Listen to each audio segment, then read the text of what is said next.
અમદાવાદમાં વિપુલ દુધિયાની સ્ટેડિયમ બ્રાન્ચમાંથી ખરીદેલી સીતાફળ બાસુંદીમાં જીવાત નીકળી ફરિયાદીના આરોપ બાદ મ્યુનિસિપાલિટીએ દુકાન પર જઈને વિવિધ ખાદ્ય પદાર્થના 2 સેમ્પલ લીધા, જ્યારે દુકાનને સ્વચ્છતા મામલે 10,000નો દંડ કરવામાં આવ્યો। એક ગ્રાહકે ફરિયાદ કરી હતી કે વિપુલ દુધિયામાંથી તેણે સીતાફળની બાસુંદી ખરીદી હતી। પોતાના ઘરે જઈને તેણે અન્ય પાત્રમાં બાસુંદી કાઢતા તેમાં મૃત જીવાત મળી હતી। આ અંગે તેણે ઓનલાઈન ફરિયાદ કરી હતી। ફરિયાદ બાબતે જાણ થતાં મ્યુનિસિપાલિટી ફૂડ વિભાગ તાત્કાલિક દુકાન ખાતે પહોંચ્યું હતું।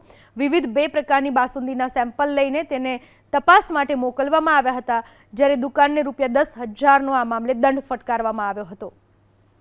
અમદાવાદમાં વિપુલ દુધિયાની સ્ટેડિયમ બ્રાન્ચમાંથી ખરીદેલી સીતાફળ બાસુંદીમાં જીવાત નીકળી ફરિયાદીના આરોપ બાદ મ્યુનિસિપાલિટીએ દુકાન પર જઈને વિવિધ ખાદ્ય પદાર્થના 2 સેમ્પલ લીધા, જ્યારે દુકાનને સ્વચ્છતા મામલે 10,000નો દંડ કરવામાં આવ્યો।